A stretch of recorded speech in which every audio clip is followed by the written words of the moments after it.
और विशेष करके विनीत प्रभु का धन्यवाद फॉर ऑर्गेनाइजिंग प्रोग्राम। हरि बोल।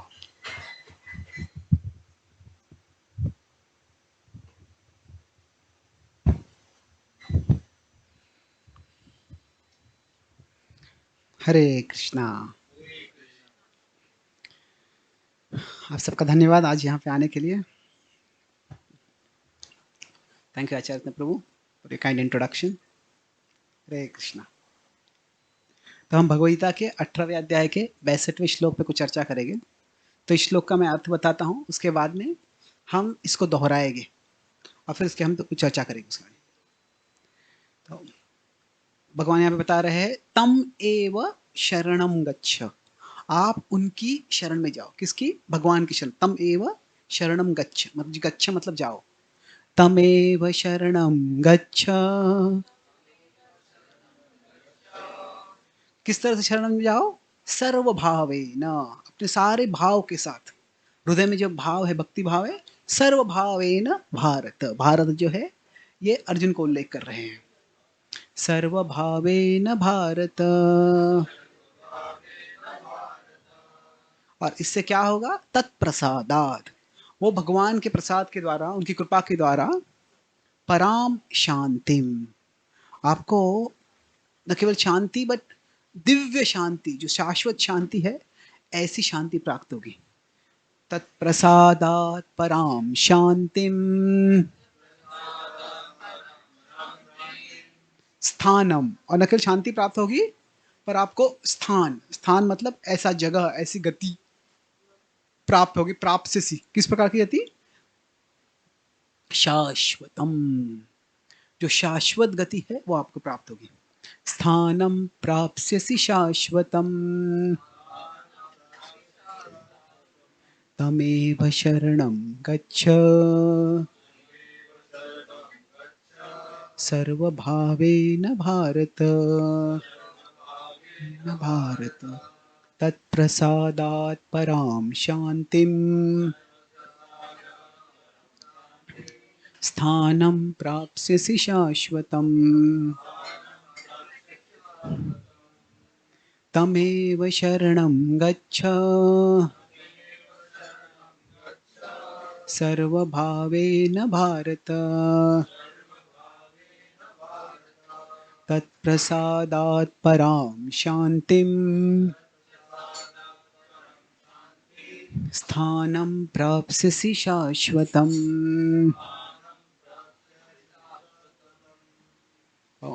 अभी एक बार मैं दोहराऊंगा, फिर उसके बाद में हम सब साथ में दोहराएंगे इसको।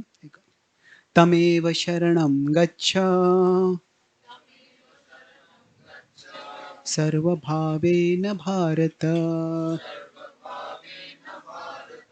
तत्प्रसादात् परां शान्तिं स्थानं प्राप्स्यसि शाश्वतम्।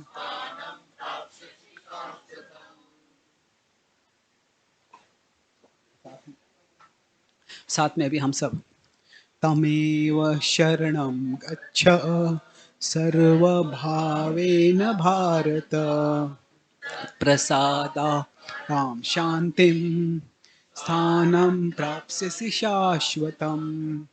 एक और बार, आखिरी बार तो साथ में तमेव शरणं गच्छ सर्वभावेन भारत तत्प्रसादात् परां शान्तिं स्थानं प्राप्स्यसि शाश्वतम्।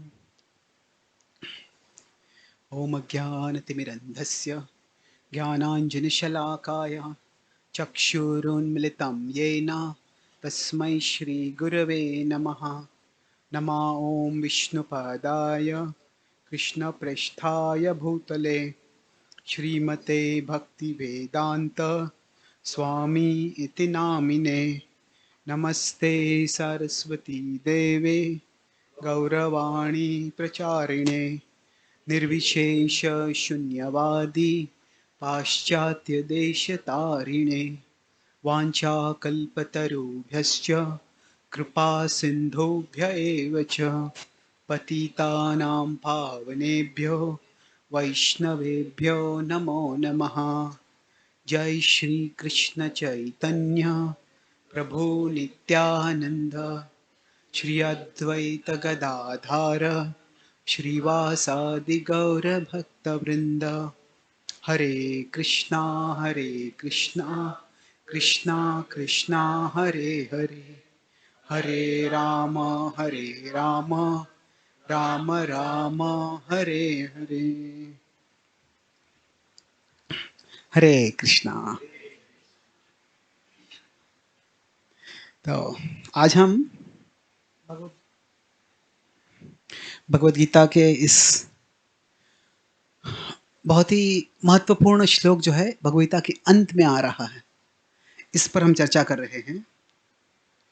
तो यहाँ पे जो भगवान बता रहे हैं वो मैं यहाँ पे इसको व्हाइट बोर्ड के रूप में इस्तेमाल करके कुछ लिख के ड्रॉ करके बताऊंगा। तो यहाँ पे भगवान बता रहे हैं कि अगर वे अर्जुन भगवान की शरण में जाएंगे तो उससे अर्जुन को दो फल प्राप्त होंगे। शरणागति से, शरणम जाएंगे तो उसे क्या मिलेगा? उनको शांति मिलेगी। और दूसरी है स्थानम। स्थानम मतलब गति मिलेगी। तो कैसे है कि एक तरह से ये दो चीजें जो है कि हम जो भी चीज हमारे जीवन में करते हैं, एक है कि कुछ हम एक्सटर्नल चाहते हैं, हमें धन संपत्ति चाहिए, हमें कुछ पोजीशन चाहिए, हमें बड़ा घर चाहिए, बड़ी कार चाहिए, बहुत कुछ चाहिए, और यह एक तरह से जगत में जरूरी है। तो ये जो है एक्सटर्नल, इसको हम कह सकते हैं पोजेशन।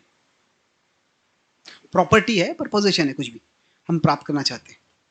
और जो इंटरनल है, हम क्या चाहते हैं? शांति चाहते हैं। तो ये दोनों चीजें हम चाहते हैं, और कई बार हमारे जीवन में ऐसे होता है कि हम को ये दोनों चीजें साथ में मिलना मुश्किल हो जाता है। अभी देखते हैं कि हमारे जीवन में जैसे अगर 4 क्वाड्रेंट्स का अगर हम ग्राफ बनाते हैं तो संभावना है कि हम, आपको वहां से दिखाई दे रहा है तो आप अंदर यहाँ पे आ सकते हैं, आप देख पाएंगे पीछे से कि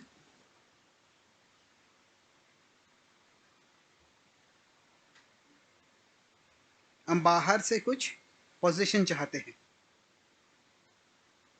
और ये एक्सटर्नल है, मैं बता रहा हूं, और अंदर से हम शांति चाहते हैं, वो पीस है। तो अभी पूरा सक्सेस जीवन में यश कब होगा? जब हम ये दोनों मिलता है हमको।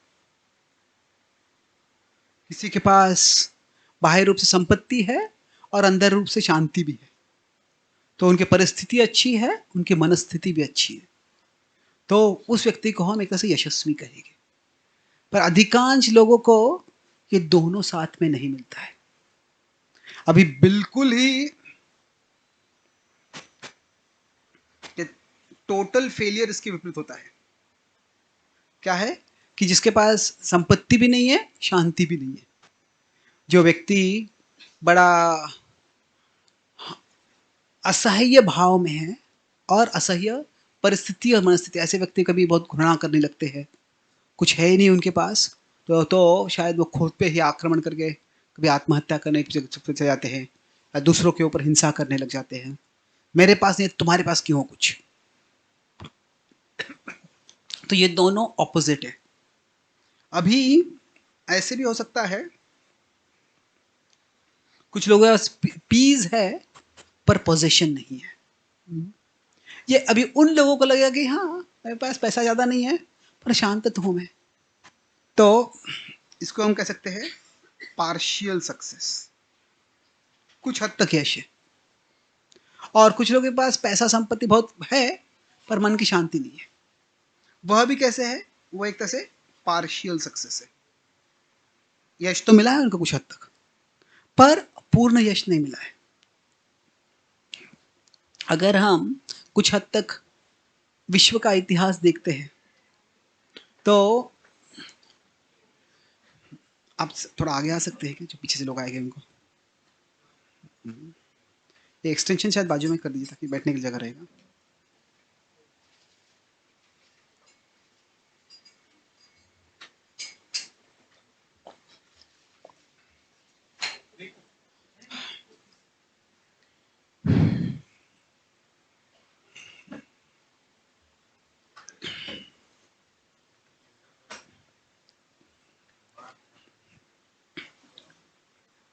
तो अभी जो चार परिस्थितियां है कि अंतरंग सुख भी नहीं है, बाह्य सुख भी नहीं है, बाह्य सुख है पर अंतरंग सुख नहीं है, अंतरंग सुख है पर बाह्य सुख नहीं है, और अंतरंग सुख है और बाह्य सुख भी है। ये दोनों चारों संभावनाएं हैं। तो अभी यहाँ पे भगवान कह रहे हैं कि अगर हम उनके शरण जाएंगे तो शरणागति से हम इस परिस्थिति पे आ सकते हैं कि बाह्य सुख भी मिलेगा हमको और अंतरंग सुख भी मिलेगा। बाह्य सुख ना स्थान मिल जाएगा आपको और जो शांति है वो भी मिल जाएगी। तो अब ये कैसे होता है इसके बारे में थोड़ी चर्चा करिए। अभी जो भगवत गीता है वो एक उससे एक बड़े विशाल ग्रंथ का विभाग है। इसको पता है कौन सा ग्रंथ है वो? हाँ, महाभारत। तो महाभारत जो है ये इतना विशाल ग्रंथ है कि उसमें 110,000 वर्सेस है। विश्व की सबसे लंबी कविता है ये।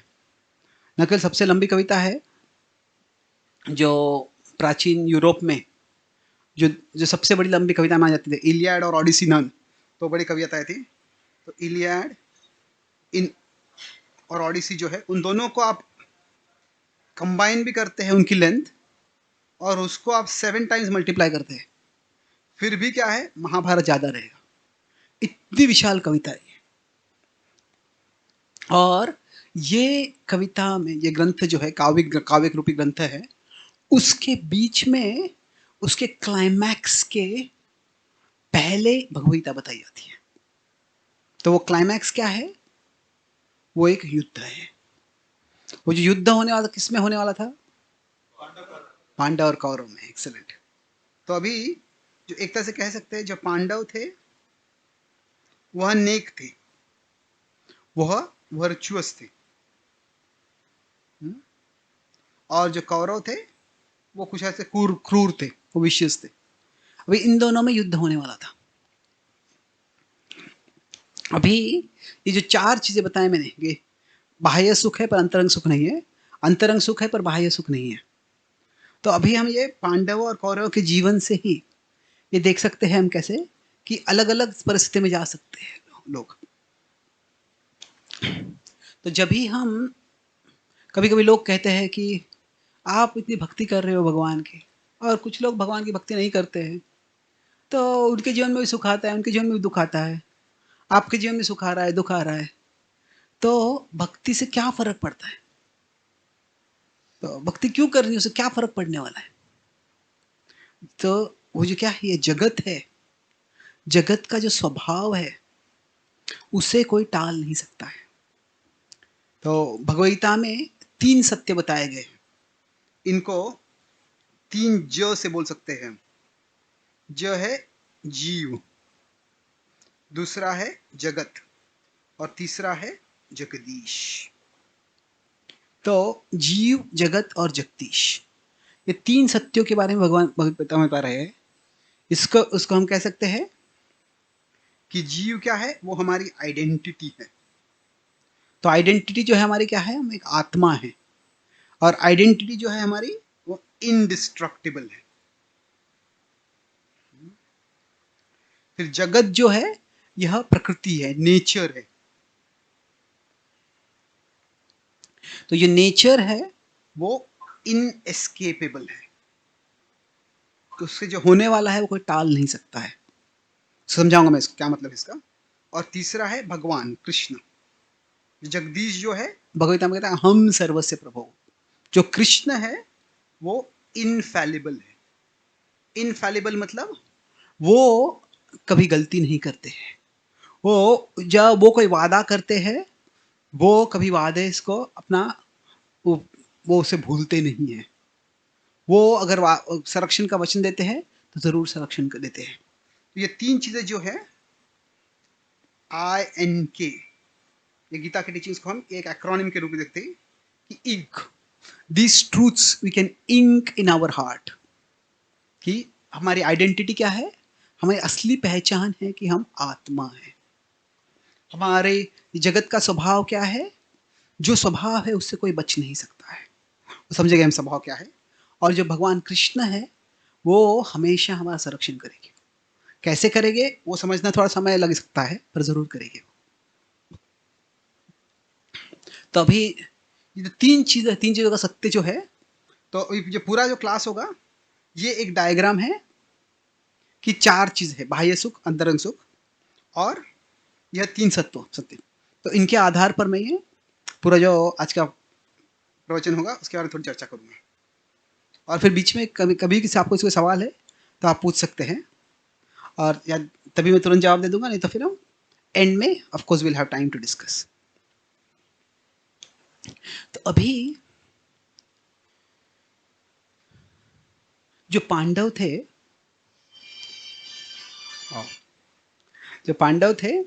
वो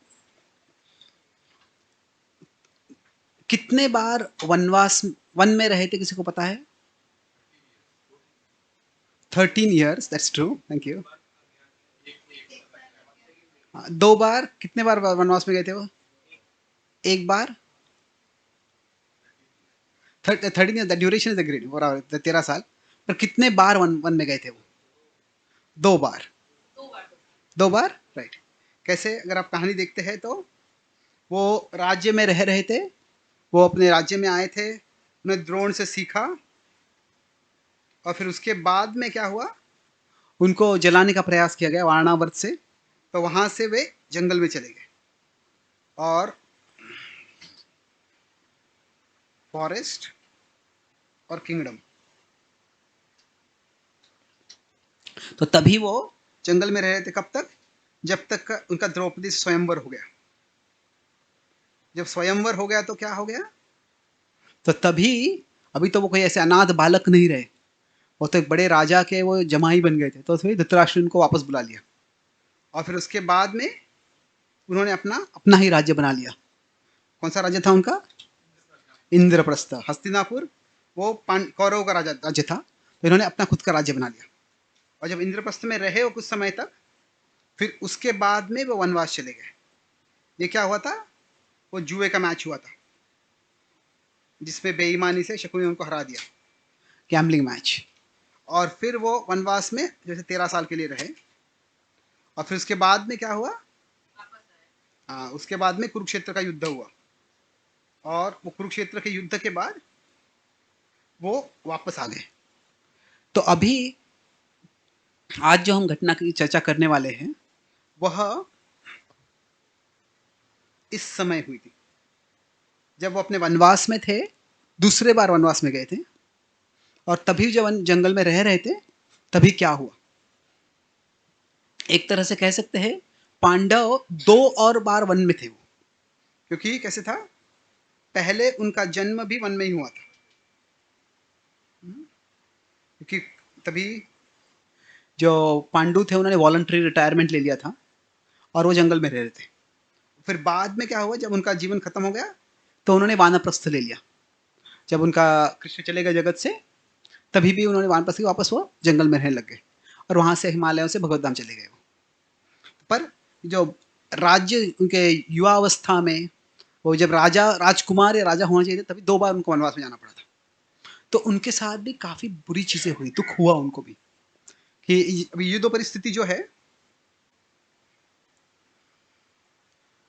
ये दोनों परिस्थिति में क्या थे वो, आप जो 4 क्वाड्रेंट याद है, ये कोई बाह्य चीज भी नहीं है, अंदर चीज भी नहीं है। अगर हम क्वाड्रेंट देख सकते हैं तो इसको हम 1 कह सकते हैं, 2, 3 और 4। तो अभी जब वो उनको पास बाह्य चीज कुछ नहीं है, तो तभी वो जरूर 4 में तो नहीं थे। तो कौन सी परिस्थिति में थे वो? क्या उनके पास अंतरंग सुख था जब वो जंगल में थे तभी? क्योंकि वो भगवान की शरण में थे, तो तभी उनको अंतरंग सुख तभी भी था। वो कैसे था हम उसकी चर्चा करेंगे। पर अभी जो विचारधारा है, मैंने एक जगह पे एडवर्टाइज देख रहा था, वो एडवर्टाइज लिखा था कि buy this car and enjoy the envy in your neighbours eyes. ये कार खरीदो और अपने पड़ोसी के आंखों में ईर्ष्या देखकर सुखी हो जाओ। तो अभी ये क्या स्टैंडर्ड है सुख का? अभी अभी आपकी कार कितनी अच्छी है, कितना स्मूथ ड्राइव करते हैं, उससे सुख नहीं है। आपकी कार से आप कितना आसानी से जा सकते हैं और लोगों को मदद कर सकते हैं, स्मूथ, वो नहीं है। आपकी कार खरीद के दूसरों के आंखों में जो ईर्ष्या होगी, वो ईर्ष्या से सुख मिलेगा। तो अभी अगर क्या होता है, अगर कभी हम कुछ नए कपड़े खरीदते हैं और नए कपड़े कैसे करके हम किसी फंक्शन में जाते हैं, पार्टी में जाते हैं, और कोई देखता ही नहीं नए कपड़े, तुम अंधे हो क्या, तुम कुछ दिखता नहीं है क्या? ऐसे भाव हो जाता है हमको। तो हम जो है कितना एक्सटर्नली डिपेंडेंट हो जाते हैं। तो अभी क्या हुआ है, दुर्योधन की ऐसी ही परिस्थिति थी। क्या हो गया, एनी आइडिया? ओके। तो अभी जब दुर्योधन ने षड्यंत्र किया, वो जुए के मैच के द्वारा उसने क्या किया, सारा कौर पांडवों का जो राज्य था वो पूरा जीत लिया। अभी कैसे था? Okay, interesting. शेकिंग।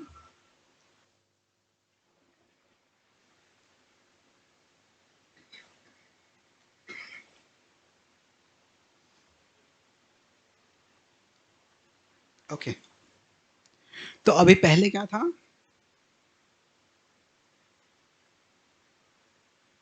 कौरव का राज्य था हस्तिनापुर, और बाद में पांडवों का जो राज्य था वो एक तरह से उनसे बड़ा और ऐश्वर्यशाली बन गया, वो था इंद्रप्रस्थ।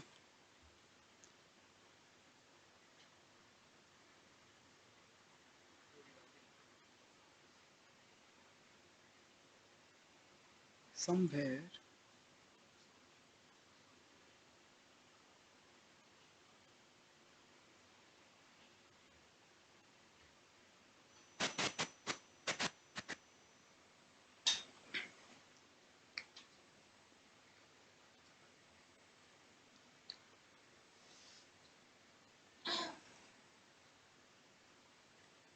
कृष्णा, हरे कृष्णा, कृष्णा कृष्णा, हरे हरे, हरे राम, राम राम, हरे हरे, हरे कृष्णा, कृष्णा कृष्णा, हरे हरे, हरे Ram, Ram Ram, Hare Hare. Do you want to try the computer like we did in the morning? So let's hope it stays. तभी पांडवों ने अपना राजसूय यज्ञ करके उनका राज्य काफी बड़ा बन गया था। तो ऐसी परिस्थिति थी, पर उससे क्या होगा कि जुए के मैच के बाद में जो कौरव का राज्य ये सारा हो गया, ये सारा कौरव का राज्य हो गया, और जो पांडव बिल्कुल छोटे से एक वनवास में जाके रह रहे थे। तो एक तरह से कौरव दुर्योधन के सारे सपने पूरे हो गए थे कि मेरी संपत्ति बहुत बढ़ गई और पांडव के पास कुछ भी संपत्ति नहीं है। पर फिर भी क्या हुआ, उसको कुछ सुख नहीं मिल रहा था। अरे जो भी सारा योजना बनाई, पूरा पूरी पूरी पूरी योजना पूरी हो गई, the full plan was fully successful. बहुत रेयरली होता है, तो कैसे केवल सक्सेसफुल था, अपेक्षा से ज्यादा सक्सेसफुल हो गया, पर फिर भी उसको संतुष्टि नहीं थी। जो भाव था कि उसका enjoy the envy in your neighbours eyes, तो उसको लगा, मैं संतुष्टि क्यों नहीं मिल रही है, मुझे जंगल जाना चाहिए, और जंगल में जाके मैं सारे अपने ऐश्वर्य के साथ जाऊंगा। रानियां है, राजस्त्रियां है, घोड़े है, खजाना है, वह सब साथ लेके जाऊंगा, और मेरे ऐश्वर्य का प्रदर्शन मैं पांडवों के सामने करूंगा। और जब पांडव मेरे ऐश्वर्य को देखेंगे और वो देखे कितने वो गरीब परिस्थिति में रह रहे, तो इसको देखकर वो दुखी हो जाएंगे, और उनके दुख को देखकर मुझे सुख मिलेगा। तो कैसे होता है कि हम सब, we all want to be happy and we can be happy. हम सब सुखी होना चाहते हैं, सुखी हो सकते हैं, पर समस्या क्या होती है, we don't just want to be happy, we want to be happier than others. कि हम दूसरों से ज्यादा सुखी होने का प्रयास करते हैं, और फिर क्या होता है, दूसरे कितने सुखी है हमको पता नहीं है, हमेशा उनसे ज्यादा सुखी होने के इच्छा में, के अपेक्षा में, के संघर्ष में सुख से हम कई बार दूर रहते हैं। तो अभी दुर्योधन वहां पे चला गया। तो दुर्योधन क्या परिस्थिति में था यहाँ पे, कि जो हम 4 क्वाड्रेंट बताए, एक्सटर्नल पोजीशन थे उसके पास, पर इंटरनल पीस कुछ नहीं था, शांति नहीं थी उसकी। तो अभी उसने क्या किया, और मेरा ऐश्वर्य दिखाने के लिए वहां पे चला गया। पर वहां पे जब गया, तो कैन एवरीवन प्लीज अपने फोन साइलेंट में रख सकते हैं आप? Thank you.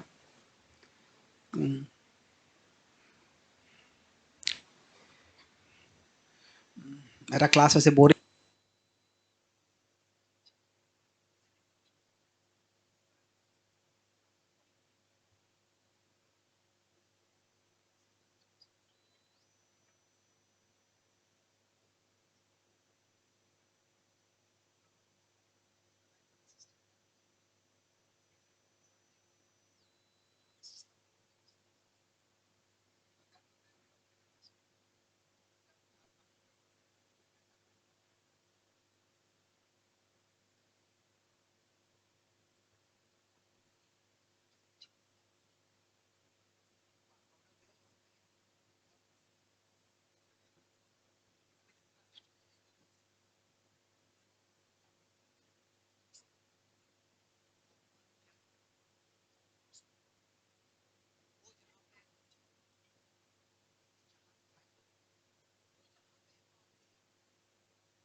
अहंकार की बात। तो अहंकार होता है कि व्यक्ति कभी संतुष्ट होता है, तो व्यक्ति होता है कि जिसका अहंकार होता है उसको, if we have a big ego, then what happens, we can fight for any small thing, छोटी सी चीज पे बड़ा युद्ध कर देते हैं। तो वैसे ही हमें युद्ध करने लगे, पर क्या है, anger is no substitute for competence. आपको बड़ा गुस्सा आ जाएगा, पर मान लीजिए मैं गुस्से से कोई झगड़ा कर रहा है, कोई फाइटिंग कर रहा है, और दूसरा कराटे ब्लैक बेल्ट है, तो आप कितने भी गुस्से से ब्लो मारो, वो एक फटका मार देगा, आप गिर जाओगे, खत्म हो जाओगे। तो दुर्योधन को उन्होंने हरा दिया, दुर्योधन को गिरफ्तार कर लिया, और जब वो गिरफ्तार करके उसको बंदी बना लिया, उसको रस्सियों से बांध लिया, तो अभी दुर्योधन को मैं हार गया इसी तो ये अपमान हो रहा था, पर उसको ये भय था कि मैं पांडवों को मेरा ऐश्वर्य दिखाने के लिए आया और पांडवों के सामने ही मैं हार गया। तो अभी जिनका वो अपमान करने के लिए आया था, उनके सामने ही उसका अपमान हो गया,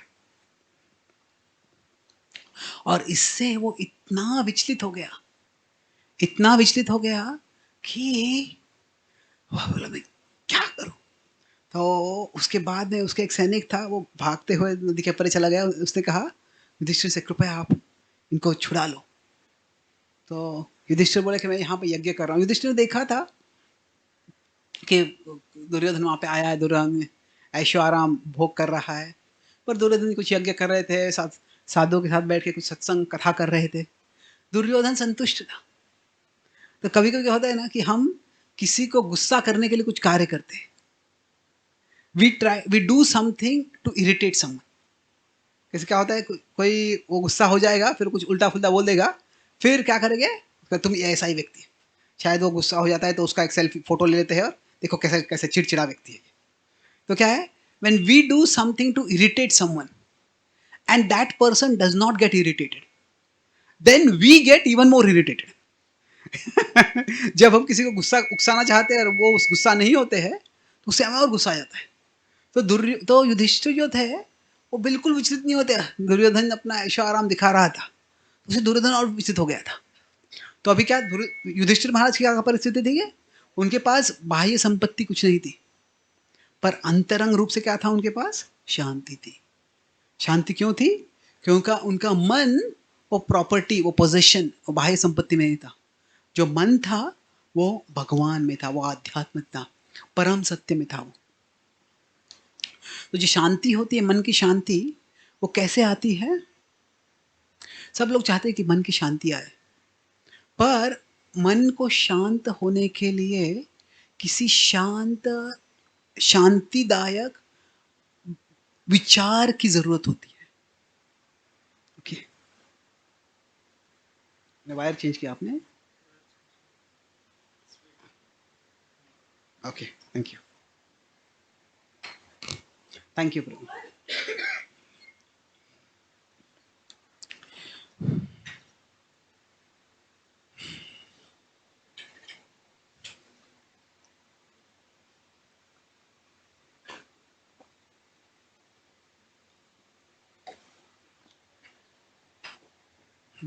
तो अभी जब पांडवों ने जाके, और युधिष्ठिर ने कहा कि वो सैनिक आए, युधिष्ठिर ने भीम और अर्जुन से कहा कि तुम जाके दुर्योधन को छुड़ा लो।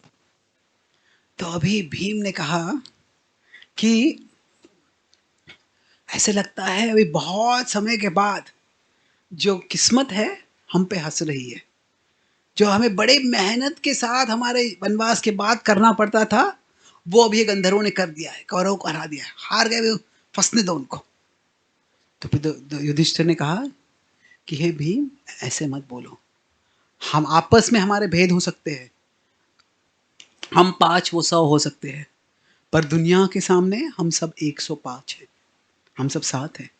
उन्होंने हमारे ही राजकुमारियों को उन्होंने गिरफ्तार किया है, आपको जाके उन्हें छुड़ाना चाहिए। और तो युधिष्ठिर भी बुद्धिमान है, क्षत्रिय है, वो कहते कि अभी भीम और दुर्योधन में थोड़ा राइवलरी था। तो इंग्लिश में दो शब्द है, राइवल्स और एनिमीज। इनमें फर्क है, क्या सेम है या फर्क है? आपको क्या लगता है? Are they same? How many, आप कितने लगता है कि there is a difference between rivals and enemies? Okay, कितने लोगों को लगता है इसमें कोई डिफरेंस नहीं है? ओके, कितने लोगों को लगता है difference does not make any difference? Okay, कैसे है? अभी राइवल मतलब प्रतिस्पर्धी, तो मतलब they fight for a common goal.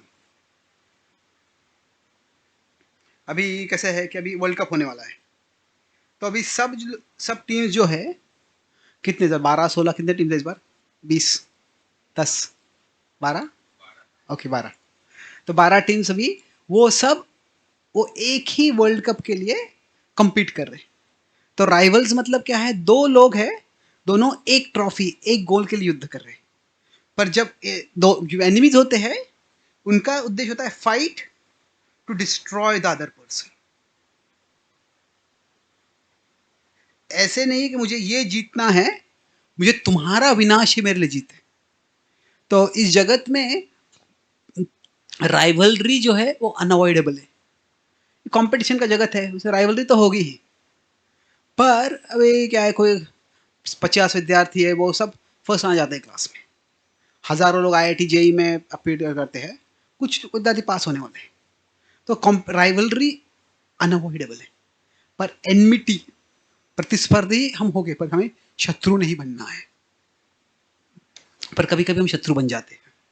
तो अभी भीम और दुर्योधन जो थे पहले प्रतिस्पर्धी थे, दोनों गदा अच्छा खेला करते थे, दोनों उत्कृष्ट थे उसमें, तो कौन अच्छा है? पर क्या हो गया, जब दुर्योधन ने भीम को जहर देके मारने का प्रयास किया, फिर सारे पांडवों को जला देने का प्रयास किया कौरवों ने, तो उससे क्या हो गया, वो प्रतिस्पर्धी से धीरे धीरे शत्रु की ओर जाने लगे। तो अभी जो भी हुआ, तो यहाँ पे युधिष्ठिर महाराज जो थे, उन्हें कहा कि देखो, अभी तुम्हारा जो प्रतिस्पर्धी है, भीम से कहा, वो अभी तुम्हारी कृपा पे निर्भर है जीतने के लिए, अपने जीवन के लिए। तो उस पे कृपा अगर तुम दोगे, तो उससे तुम्हें और किस चीज से आनंद मिल सकता है? तो भीम ने कहा ये बात तो सही है। तो भीम चले गए फिर, और भीम और अर्जुन ने जाकर क्या किया, उसको छुड़ा दिया दुर्योधन को। तो लंबी कहानी है, पर जब छुड़ा दिया तो गंधर्वों ने कहा कि वास्तव में ये तुम्हारा अपमान करने के लिए यहाँ पे आया था। तभी क्या होता है, अगर हम किसी के प्रति कुछ षड्यंत्र बनाते हैं और हम कुछ ऐसी गलती करते हैं, तो साधारणतः क्या होता है, कोई गलती करता है और वो गलती हो जाती है, तो क्या करते हैं लोग, बोलते हैं गलती का जो एविडेंस है वो पूरा निकाल दो। अगर कोई अच्छा गायक है और रिकॉर्डिंग करता है, बहुत खराब रिकॉर्डिंग हो जाता है, तो बोलता है ये डिलीट कर दो आप, ये मैं दुनिया को दिखाना चाहता हूँ ऐसे कुछ रिकॉर्डिंग किया है मैंने। किसी ने कुकिंग किया है और बहुत बहुत अच्छा कुकिंग नहीं हुआ है, वो टेस्टलेस कुकिंग हो गया है, तो क्या होता है, ठीक है उसको फेंक दो, किसी खाने को मत दो। तो क्या है, अभी दुर्योधन वैसे नहीं कर सकता, बड़ी गलती हो गई उससे कि वो आ गया पांडव का अपमान करने के लिए, उसका ही अपमान हो गया। फिर उसके ऊपर कौरवों ने उसको, सॉरी पांडवों ने उसको छुड़ाया, फिर उसके ऊपर क्या हो गया, उसकी जो विचारधारा थी वो गंधर्वों ने पांडव को बता दी। तो अभी टोटली वो ह्यूमिलिएट हो गया, और उस समय क्या हो गया, दुर्योधन ने फैसला कर लिया मेरे जीवन का कुछ अर्थ ही नहीं है, और उसने तभी आत्महत्या करने की फैसला कर लिया। अभी कुछ परिस्थिति ऐसी हो गई जिससे उसने आत्महत्या की नहीं, पर तभी वो आत्महत्या करने तक आ गया। क्योंकि क्या हुआ था कि वह, उसको इतना अपमान हो गया उसका कि मैं इतना बड़ा राजा हूं, न केवल बंदी हो गया, पर मेरे प्रतिस्पर्धियों, मेरे शत्रु के सामने मेरा अपमान हो गया। तो ये जगत होता है, तो इस तरह से हम यहाँ क्या देख रहे हैं यहाँ पे, कि पांडवों के पास बाह्य रूप से कुछ भी नहीं था, पर वो संतुष्ट थे। दुर्योधन के पास बहुत कुछ था, पर वो संतुष्ट नहीं था, और जब संतुष्टि के लिए उसने और चीजें प्राप्त करने के प्रयास किया, तो क्या हो गया, उससे वो और दुखी हो गया। कई बार क्या होता है, अगर हम एक्सटर्नल पोजीशन, बाह्य चीजें और प्राप्त करने का प्रयास करते हैं, so the search for happiness, जो हमारी आनंद की खोज है, search for happiness is often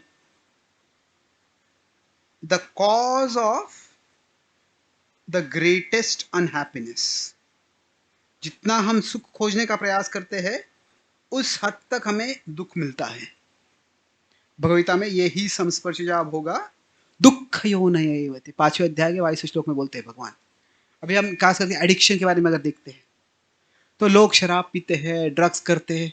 क्यों करते हैं वो सब? वह सुख चाह रहे हैं, पर वो सुख के खोज में ही उनको दुख मिलता है। The search for happiness is the cause of the greatest unhappiness. मेरे पास एक और दूसरा एक कनेक्टर है। मेरे बैग कहाँ है? ये बैग है, ये बैग है, ब्लैक बैग है। उसमें एक पिंक रेड कलर का पाउच है, उसमें दूसरा कनेक्टर है, देख सकते हैं। ओके, तो अभी दुर्योधन के साथ ऐसे हो गया कि जो हम जितना हम बाह्य सुख प्राप्त करने की प्रयास करते हैं, अभी धन संपत्ति ये बुरी चीज नहीं है, पर जब हम सोचते हैं इसी से मुझे सुख मिलेगा, तो फिर क्या होता है, वो दुख का कारण बन जाता है। दुर्योधन कभी ये सोच नहीं रहा था कि शायद मुझे मेरी विचारधारा को बदलना चाहिए। क्या मेरे अंदर जो ईर्ष्या है, जो घृणा है, जो क्रोध है, उसको कुछ बदलना चाहिए। उसका विचार भी नहीं आया उसको। हर बार मुझे और बाह्य कुछ प्राप्त करना, ये योजना करना है, ये षड्यंत्र करना है, ऐसे करना है, ऐसे करना है। और उसके कारण वो विनाश के मार्ग में जाता रहा।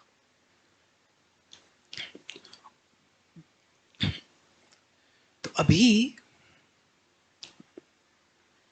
जैसे बताया था कि वो आत्महत्या करने के स्तर पर आ गया। ऐसे स्तर पे क्यों आ गया वो? क्योंकि वो कहता, मैं तो इतना मैं इतना, I am such A honoured, powerful, wealthy Prince, मैं राजकुमार हूं, जो जिसमें इतना ऐश्वर्य है, जिसमें जितना इसका सम्मान है, और मेरा सम्मान चला गया तो जीने का क्या अर्थ है?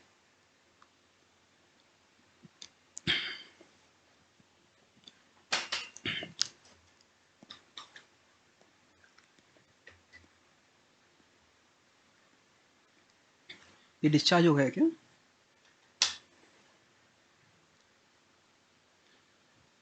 ऐसे करो फिर, डायरेक्ट क्यों नहीं कनेक्ट कर लेते आप?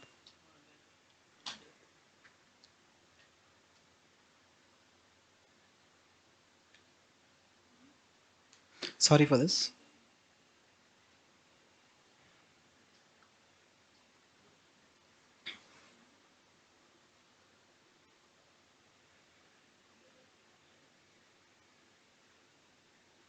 Do we have a laptop we can do by Zoom like we did in the morning?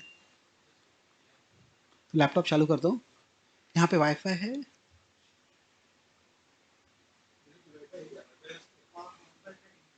Wifi नहीं है, ठीक। देखिए आप, मेरे पास जियो है, हॉटस्पॉट पे आप आपका लैपटॉप आप हॉटस्पॉट से कनेक्ट कर दो, यहाँ पे कर दे, फिर will do Zoom. Can you set it up यहीं पे आकर?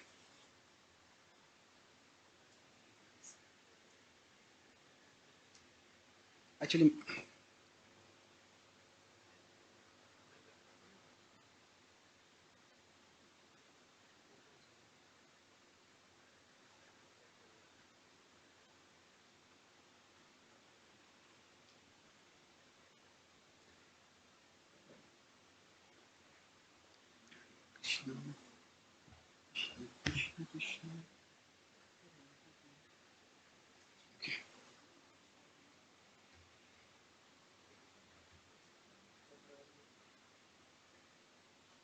बट फर्स्ट यू चेक कि वो लैपटॉप वहाँ पे कनेक्ट हो रहा है कि नहीं। तो हम इतना करेंगे तो anyway, I am almost near the end of the class, तो उसके बिना भी हम कर सकते हैं अभी। तो अभी जब हम इस तरह से सबके जीवन में, कभी बाह्य स्तर पे जो है, कभी सुख आएगा, कभी दुख आएगा, वो अनिवार्य है। कोई भी व्यक्ति ऐसा व्यक्ति नहीं होगा, हो सकता है कि जिसको बहुत इतना संपत्ति है, इतना सब कुछ चीज़ है कि हमेशा ही सुख मिलेगा।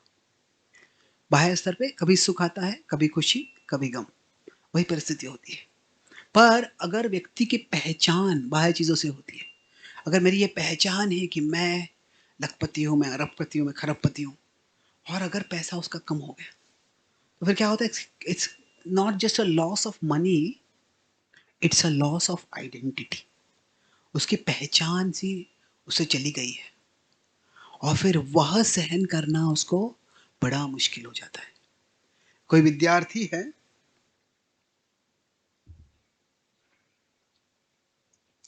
उसको अगर कुछ कम अंक मिलते हैं परीक्षा में, तो वो एक तरह से दुख की चीज़ है। पर कभी कभी क्या होता है, जो कोई विद्यार्थी को अच्छे अंक नहीं मिलते हैं, तो वो इतने दुखी हो जाते हैं, कभी कभी अपने वो अंत कर देते जीवन का। क्यों? क्या हो रहा है? The marks are not just a part of their life, the marks become their identity. कि मैं इतने मार्क्स मिले हैं, मतलब I am a good person, I am not just a good student, I am a good human being. मुझे कम marks मिले हैं तो I am a terrible human being. पैसे का ऐसे हो जाता है कभी कभी, our net worth becomes our self worth. मैं इतना पैसा कमा रहा हूं तो ये मेरी पहचान बन जाती है। अगर वैसे होता है तो फिर उससे बहुत समस्या होती है। कनेक्ट हो रहा है वहां से?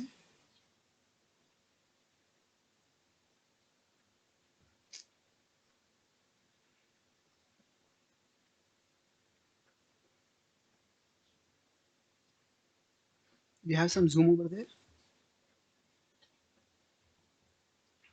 ऐसे करो, आप कोई जूम आईडी, आप आपका जूम आईडी चालू कर दो, और फिर उसी जूम आईडी को यहाँ पे एंटर करके मुझे आप कनेक्ट करके दे दो। यहाँ से स्क्रीन शेयर करके वहाँ पे जाएगा, और वहाँ से प्रोजेक्ट हो जाएगा।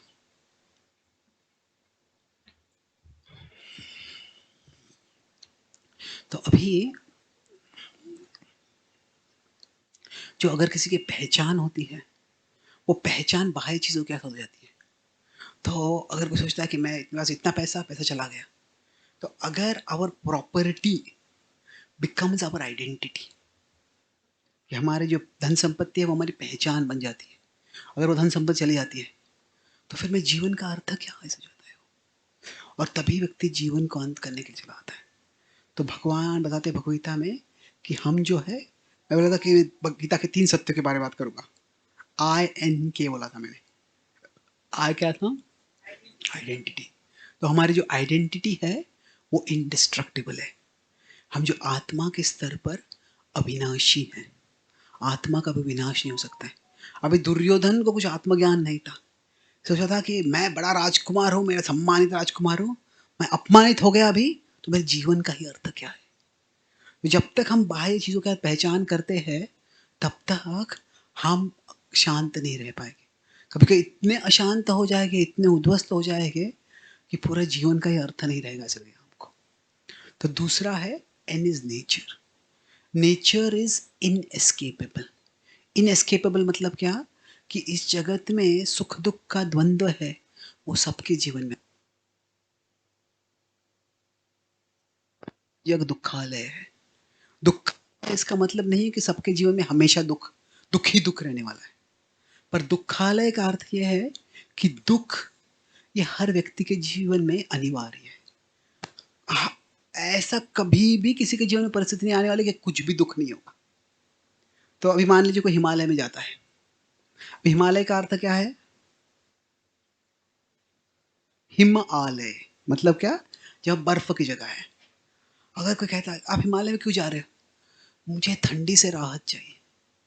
तो अभी हिमालय में आपको ठंडी से राहत नहीं मिलने वाली, ठंडी तो रहने वाली है। पर क्या हिमालय में सिर्फ ठंडी अनुभव होती है और कुछ अनुभव नहीं है वहां पे? हिमालय में बहुत सौंदर्य है, देख सकते हैं हम। बड़े बड़े पर्वत है, बड़े बड़े जो पहाड़ियाँ है, उसका उसमें जो कभी हरियाली होती है, कभी बर्फ होता है, काफ़ी सुंदर है देखने के लिए। अगर किसी को कोई एडवेंचर चाहता है, तो बड़े बड़े पहाड़ों को क्लाइंब करने का, ट्रेकिंग करने का वो एडवेंचर होता है। कोई आध्यात्मिक रूप से जाता है तो वहाँ पे बद्रीनाथ है, बड़े बड़े तीर्थस्थलियाँ है, वो सबका भी अनुभव हो सकता है। पर वो सबका अनुभव कब होगा? जब वो व्यक्ति समझेगा कि मुझे तो ठंडी लगने वाली है। तो ठंडी को हमको थोड़ा कम कर सकते हैं, आप स्वेटर वगैरह पहन सकते हैं। पर अगर वो व्यक्ति हमेशा कंप्लेन करते रहेगा, ठंडी बज रही, ठंडी बज रही, ठंडी बज रही, it's so cold, it's so cold, it's so cold, तो बाकी लोग कहने लगे, what you are saying is so old, so old, so old. अबे उसमें क्या नई न्यूज़ है? हिमालय में ठंडी होने ही वाली है। पर जितना हम ठंडी के बारे में विचार करेंगे तो ठंडी और लगेगी हमको। पर जितना हम सोचेंगे, अरे यहाँ पे मुझे बद्रीनाथ का दर्शन करने मिलने वाला है, यहाँ पे मैं ये पर्वत की शिखा को क्लाइम करने वाला हूँ, तो जितना हम किसी कंस्ट्रक्टिव पर्पस, कोई जिम्मेदार उद्देश्य पर हम मन लगाएंगे, तो क्या होगा? वो ठंडी का अनुभव कम होगा। उसी तरह से जगत में जो है, दुख सबके लिए आने वाला है। सबको लगने वाला है कि कभी कभी, अरे मैं इतना, आई am not toll enough, I am not fair enough, I am not smart enough, I am not wealthy enough. इस तरह से जो ये भाव है, सबके जीवन में आने ही वाला है कभी ना कभी तो। और ये थोड़ा सा डिससेटिस्फैक्शन, दुख रहने वाला है। पर अगर उस पे हम जोर देंगे तो फिर क्या, हमेशा दुखी रहेंगे। पर अगर हम ये समझेंगे कि इस जगत में अगर मैं कोई जिम्मेदार उद्देश्य लेता हूँ, सिर्फ मैं हिमालय में क्यों गया हूँ? ठंडी टालने के लिए गया हूँ, हिमालय कुछ करने के लिए गया हूँ। तो उस तरह से अगर हम वो हायर पर्पस रखते हैं, तो जो दुख होता है हमारे लिए कम होता है। Quickly explain this points. मैं 3 चीजें बताया था, IN की जो बता रहा था मैं, वो पांडवों और कौरवों के जीवन से ये 3 तत्व कैसे समझ में आते हैं, वो देख रहे थे कि हमारी जो आइडेंटिटी होती है, कई बार हम एक्सटर्नल चीजें पोजेस नहीं करते हैं, हमारी आइडेंटिटी हमारे एक्सटर्नल्स के साथ होती है, शायद हमारे प्रॉपर्टी के साथ होती है। मान लीजिए तो मैं लखपति हूँ, मैं करोड़पति हूँ, और अगर मैं करोड़पति नहीं रहा तो मैं कौन हूँ? मेरी कुछ पहचान ही रहती है। तो सबके जीवन में कभी ना कभी तो लॉस आएगा। कुछ हम लॉस ऑफ प्रॉपर्टी, कुछ हमारे पास जो संपत्ति है चली जाएगी, कुछ बाहर चीजें हमारी चली जाएगी। तो इसकी जो प्रतिक्रिया हो सकती है, 3 स्तर पे हो सकती है। आई हैव लॉस्ट, ठीक है, ये सत्य में कुछ वैसे चला गया। और उससे थोड़ी और परेशान करने वाली प्रकृतियां हो सकती है, आई एम लॉस्ट, कि भाई क्या करना है मुझे पता ही नहीं है। पर द मोस्ट डैमेजिंग, सबसे खतरनाक विचारधारा क्या है कि आई एम अ लूजर। जब किसी के मन में ऐसा विचार आता है कि आई एम अ लूजर, तो फिर वो एक दूसरे जीवन का ही अर्थ नहीं है। जब क्या है, कोई विद्यार्थी को अच्छे मार्क्स नहीं मिलते हैं और वो आत्महत्या करने लगते हैं, तो क्या करने का सोचते हैं? भी कोटा में वगैरह से न्यूज़ आते हैं, बड़े ट्रेजिक हार्ट ब्रेकिंग न्यूज़ होते हैं। तो क्यों हो रहा है? वो विद्यार्थी जो है अपनी पहचान वो मार्क्स याद करे, वो क्या लगता है, I am a loser. No, we are never losers, we are souls, we are indestructible, we are parts of God. तो ये जो पहचान है, और आइडेंटिटी जो है, हमारी पहचान, it should not be with our property. में चाहिए प्रॉपर्टी, पर हमारी आइडेंटिटी जो है हमारे स्पिरिचुअलिटी से आती है, हमारे आत्मा से आनी चाहिए। मैं अविनाशी आत्मा हूँ। इस जगत में जो भी मिलता है शायद आएगा जाएगा, सौंदर्य हो, संपत्ति हो, अ, सम्मान हो, ये आएगा जाएगा, पर मैं एक अविनाशी आत्मा हूँ। तो युधिष्ठिर का अगर हम देखते हैं, तो एक समय में वो सारे विश्व के सम्राट थे, और कुछ ही घंटों में वो केवल सारी संपत्ति चली गई, पर वो वनवास में चले गए। पर उससे उनको दुख तो हुआ, पर युधिष्ठिर ने कभी आत्महत्या करने का विचार नहीं किया। पर दुर्योधन का कुछ नहीं गया था, सिर्फ उसे अपमान हो गया, वो आत्महत्या करने पे लगे। क्यों? क्योंकि Yudhishthira was not identifying with externals. उनकी पहचान बाह्य चीजों नहीं थी, बाह्य चीजों से नहीं थी, पर दुर्योधन की पहचान बाह्य चीजों से थी।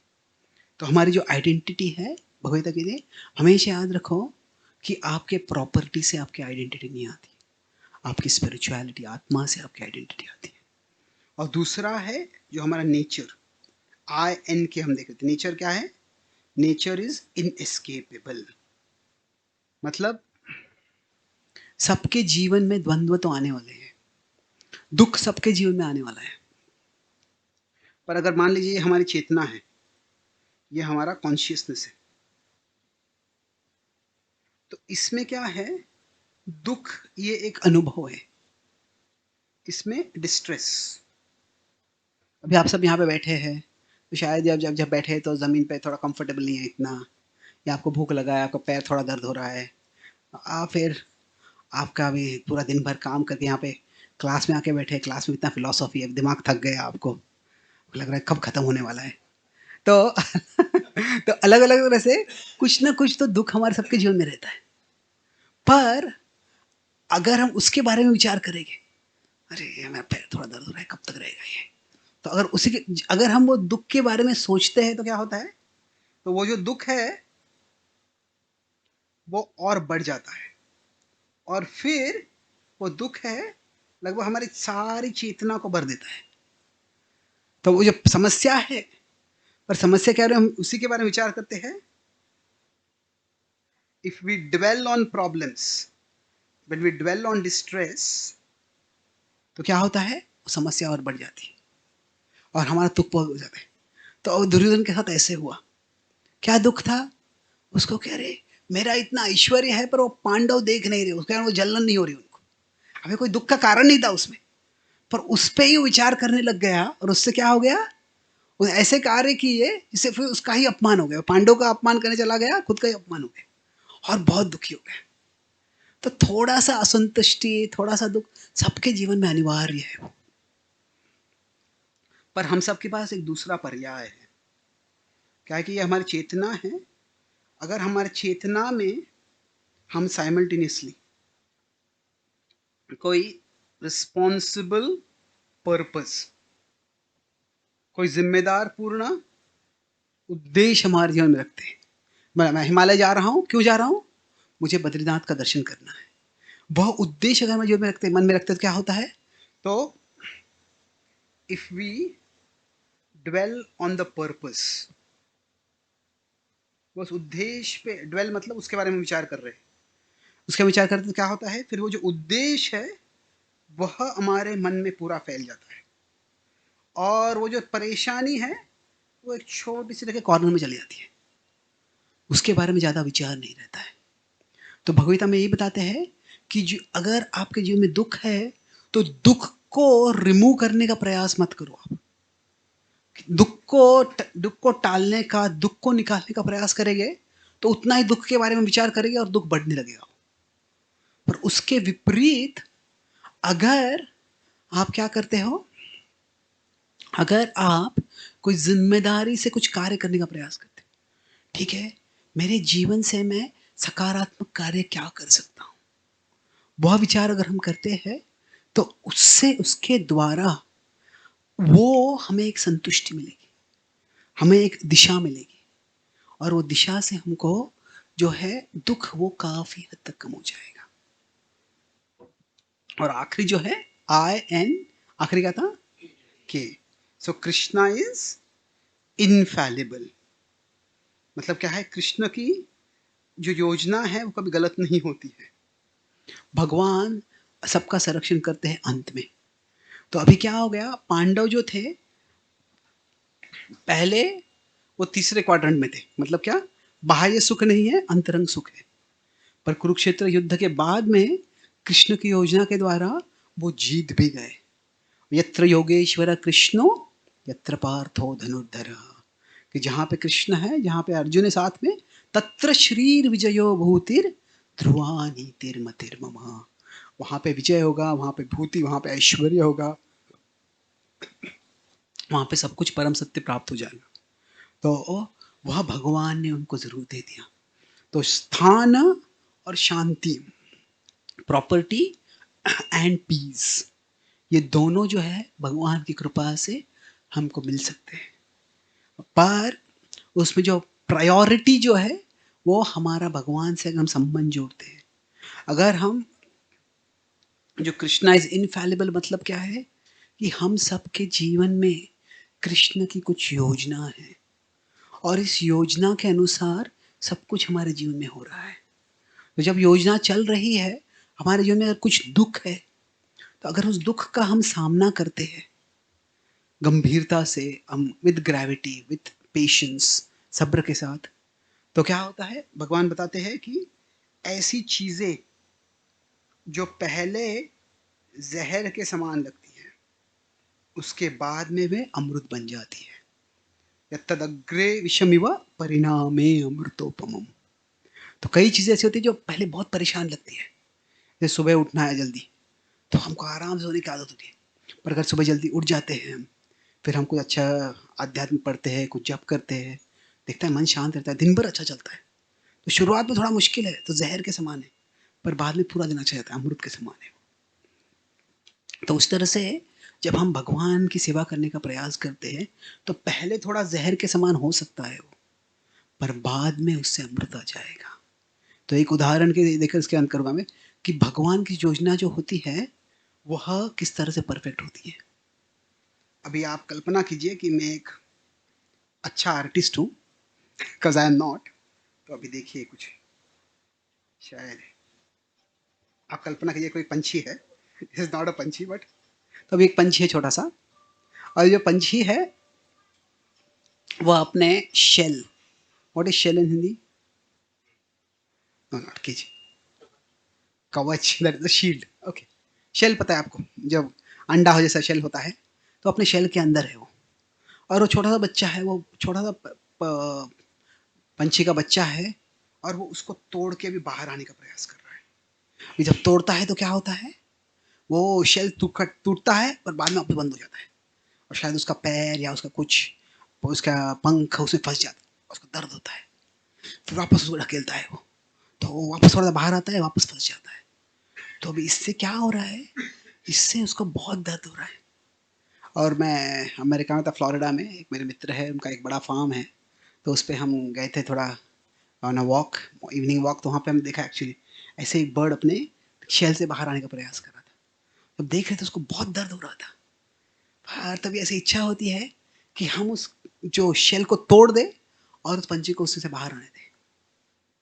पर अगर हम उस शेल को तोड़ देते हैं, पंछी तो बाहर आ जाएगा, पर क्या होगा, वो शेल को तोड़ने में जो पंछी संघर्ष करता है, उससे उसका शरीर शक्तिशाली बनता है, उसके उसके उस पंखों में शक्ति आती है, और फिर बाद में वो पंछी उड़ने के लिए सक्षम हो जाता है। अगर उसके पहले उसको उसके शेल से निकाल देंगे, तो उसके शेल से तो उसको बाहर आ जाएगा वो, पर बाहर आने के बाद क्या करना है, बाहर आने के बाद उड़ नहीं पाएगा, कोई बड़ा पंछी कोई जानवर आ जाएगा, उसको खा लेगा और मृत्यु हो जाएगा। तो क्या है, उस पंछी को लग रहा है कि मेरी ये समस्या है कि ये शेल इतना थिक क्यों है, और ये शेल टूट क्यों नहीं रहा है, वो उसका विचारधारा है, ये शेल इतना थिक क्यों बनाया, बड़ी बुरी चीज है ये। पर भगवान की निसर्ग के द्वारा बड़ी योजना है, वो शेल थिक इसलिए बनाया है, यत्तद अग्रे विषमिव, पहले उसको तोड़ना बहुत मुश्किल होता है, पर अगर उसे तोड़ेगा तो न केवल उसको उस शेल से आज़ादी मिलने वाली है, पर आसमान में उड़ने की आज़ादी मिलने वाली है उसको, और वो बहुत बड़ी आज़ादी है। उसी तरह से जो हमारा प्लान होता है, कई बार हमारा प्लान होता है कि ये समस्या है, ये समस्या कैसे निकल जाए, वही हमारा प्लान होता है। पर भगवान का, God's plan is far bigger than just solving our problem. भगवान की योजना हमारी समस्या के हल करने से और उससे बहुत बड़ी होती है। तो हम सब किसी न किसी शेल में हैं, हमारा कुछ स्वार्थ हो सकता है, हमारा लोभ हो सकता है, हमारी अलग भ्रांत धारणाएं होती है, हम एक शेल में फंसे हुए हैं। तो भगवान की योजना क्या है, ये शेल को तोड़ने में हम जो प्रयास करते हैं, समस्या का हल करने का प्रयास करते हैं, उससे हमारे चरित्र का विकास होता है, उससे हमारा बुद्धि का विकास होता है, उससे हमारे आध्यात्म का विकास होता है, उससे हम भगवान के पास जाते हैं। तो इस तरह से जब हम कार्य करते, जब पांडव जो थे वनवास में थे, तो एक तरह से शेल में थे वो, और अगर दुर्योधन आसानी से मान लेता था, ठीक है तुम आधा राज्य ले लो, हम आधा राज्य ले लो, कुछ करने की जरूरत नहीं है, तो पांडवों को युद्ध करना आसान नहीं था, पर वो एक तरह से शेल से बाहर आने का जरूरत था। वो जहर के समान था, पर उसके बाद में अमृत आ गया। तो हम सबके लिए God's plan is far bigger than our plans. हमारी योजना से भगवान की योजना हम सबके लिए बहुत बड़ी है। और जब हम ये गीता के ध्यान से समझते हैं, ज्ञान से समझते हैं कि हम सबके जीवन के लिए भगवान की कुछ योजना है, और अगर हम श्रद्धा रख के, सेवा भाव रख के कार्य करते रहते हैं, तो भगवान की योजना हमारे जीवन में ज़रूर अपने आप प्रकट हो जाएगी। और उससे क्या होगा? तत्प्रसादात् पराम शांति स्थानम प्राप्त शाश्वतम। स्थान और शांति दोनों हमें प्राप्त हो जाएगी। जिस तरह से पांडव को प्राप्त हुई थी, वैसे हम सबको भी वो प्राप्त हो सकती है। तो सारांश में क्या चर्चा की, मैं समराइज करूंगा इसको भी। तो पहला पॉइंट हमने देखा कि किस तरह से भगवान बता रहे हैं कि अगर हम उनके शरण में जाते हैं, शरण से क्या होगा? एक्सटर्नल, बाह्य रूप से स्थान, और अंतरंग रूप से शांति, हमको दोनों मिल जाएगी। यह हम 18वें अध्याय के 61वें श्लोक पे आधार पर चर्चा कर रहे थे, और इसमें हमने ये 4 क्वाड्रेंट्स किए कि स्थान है और शांति है। तो अगर कुछ भी नहीं है इनमें से, तो बिल्कुल फुल दुख है हमारे लिए, दोनों ही अगर नहीं है, टोटल डिस्ट्रेस। स्थान बाह्य भी नहीं है कुछ, अंदर में कुछ नहीं है। और यह है, अगर सिर्फ बाह्य कुछ है, अंदर कुछ नहीं है, तो कुछ सुख है इन दोनों में। सिर्फ अंदर है, बाहर नहीं है, तो भी कुछ सुख है, पर यहाँ पे फुल हैप्पीनेस है।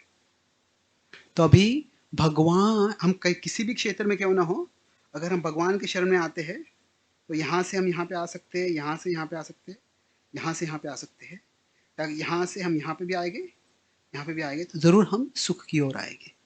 तो कैसे आएंगे, वो भगवान की योजना हमारे जीवन में कैसे चल रही है, उसके बारे में हमने चर्चा की। दूसरा पॉइंट हम देखा कैसे कि जो कौरव थे, कौरव और पांडव का हमने कॉन्ट्रास्ट किया। कौरव वर्सेस पांडव, युद्ध के बारे में हम चर्चा नहीं की, पर उनकी विचारधारा की चर्चा की। कैसे कौरव के पास, दुर्योधन के पास प्रॉपर्टी था, पर पीस नहीं था, शांति नहीं थी। दुर्योधन के पास भले सारी संपत्ति चली गई हो, फिर भी उसके पास शांति थी। क्यों? युधिष्ठिर के पास क्यों? क्या? वो मन आध्यात्म में लगाया था उसने। तो कौरव एक्सटर्नल विदाउट इंटरनल, जो पांडव थे इंटरनल, पहले विदाउट एक्सटर्नल और बाद में इंटरनल एंड एक्सटर्नल, दोनों आ गए उनके पास। तो हमें क्या करना है? हमारे जीवन में अगर भगवद्गीता के अनुसार हमें जीवन जीना है, तो हमने 3 चीज़ें देखी। कैसे है? गीता में 3 चीज़ों के बारे में, जीव। 3 चीज़ें क्या थी? जीव, जे में जे जगत, जगत और जगदीश, भगवान जो है। तो उसी को हमने इंग्लिश में बताया था कि कैसे है कि आई जो है आइडेंटिटी। तो आइडेंटिटी क्या है हमारी? इनडिस्ट्रक्टिबल, ये कभी आत्मा का विनाश नहीं होता है। फिर एन क्या था? ये चाहिए, जगत का स्वभाव ऐसे है कि सबके जीवन में कुछ ना कुछ तो दुख आएगा, तो इनएस्केपेबल, उसको कोई टाल नहीं सकता है। और जो जगदीश भगवान है, इनफैलिबल, वो कभी, उनकी योजना कभी उद्ध्वस्त नहीं होती है, उनकी योजना जरूर सत्य होती है। तो अगर हमारी पहचान, हमारी पहचान क्या है? जो हमारी आइडेंटिटी है, वो हमारे प्रॉपर्टी से नहीं लेते हैं, हमारे बाह्य संपत्ति से नहीं लेते। किससे लेते हैं हमारी आइडेंटिटी? हमारे स्पिरिचुअलिटी से, कि मैं एक अविनाशी आत्मा हूँ। तो फिर क्या होगा? मेरे जीवन में संपत्ति चली जाएगी, आई हैव लॉस्ट, ऐसा विचार आएगा, पर आई एम अ लूजर, ऐसा विचार कभी नहीं आएगा। तो वैसा विचार नहीं आएगा, तो फिर वो आत्मविनाश, खुद के विनाश के मार्ग पे कभी नहीं जाएगा। और जो नेचर है, कि जो वर्ल्ड है, जो नेचर है, उसमें क्या है? दुख तो आने वाला है। हमने देखा कैसे सबके जीवन में दुख आएगा, पर अगर हम दुख को टालना चाहेंगे तो वो दुख और बढ़ जाएगा। पर अगर हम कोई जिम्मेदार उद्देश्य हमारे जीवन में रखते हैं, जैसे हिमालय में जाते हैं किस लिए? ठंडी टालने के लिए नहीं, बद्रीनाथ का दर्शन करने के लिए, तो ठंडी का अनुभव उतना नहीं होगा। तो द वर्ल्ड का नेचर है, अगर हम we try to remove distress, अगर हम दुख निकालने का प्रयास करते हैं तो क्या होता है उससे, वी रीइंफोर्स डिस्ट्रेस, उसको और बढ़ जाता है। आपको डायग्राम याद है, छोटा सा है, बड़ा हो जाता है। बट डिस्ट्रेस रिमूव करने के आगे कल्टिवेट पर्पस, कोई जिम्मेदार पूर्व हम कार्य करने का प्रयास करते हैं तो उससे क्या होता है, वी ट्रांसेंड डिस्ट्रेस, वो जो दुख है वो बहुत कम हो जाता है। और आखिरी जो है, जो हम आखिरी बोलते जगदीश कृष्णा जो है, उनकी जो प्लान है वो हमारे प्लान से बहुत बड़ा है। तो क्या हमारे प्लान के अनुसार कुछ हो नहीं रहा है पहले, मुझे लगता है पहले कुछ जहर है, पर वो जहर के बाद में क्या होगा, अमृत जरूर आएगा। वो जो शेल को तोड़ने के लिए उसको प्रयास करना पड़ता है, पर जब वो प्रयास करता है वो शेल को तोड़ने का, पंछी तो क्या होता है उसके द्वारा उसको बाद में फ्रीडम मिल जाता है। तो उसी तरह से जो भगवान की योजना से क्या है, हम सब स्थान और शांति, इन सब को दोनों को हमारे जीवन में अंत में हम प्राप्त कर सकते हैं। बहुत बहुत धन्यवाद। हरे कृष्णा। किसी कोई सवाल है? Yes please. Plus, my question is, जो responsible purpose जो हम कह रहे थे कि अगर वो रहे तो when we dwell on purpose then that takes most of our consciousness. So how to identify that and then make that as the center of our life? How do we identify what is my response, what responsible purpose I can take up? तो हम हमारे जीवन का क्या उद्देश्य है, तो दो चीजें हैं। जब हमारा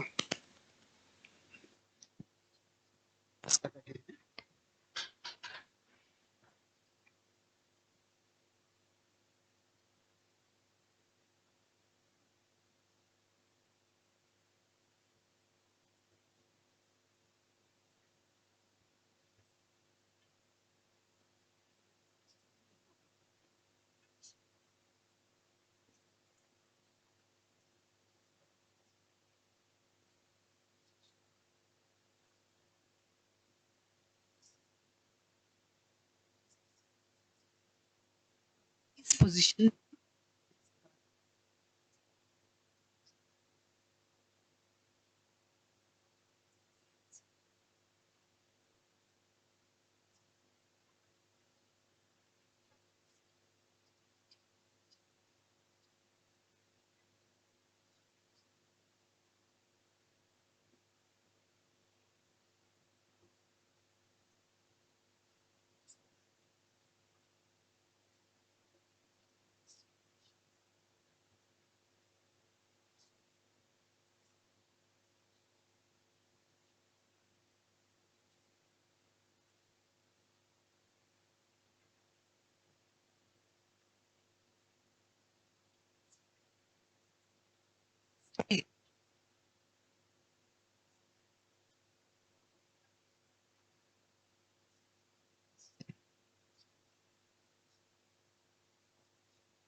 थोड़ा भी हमें है, उसे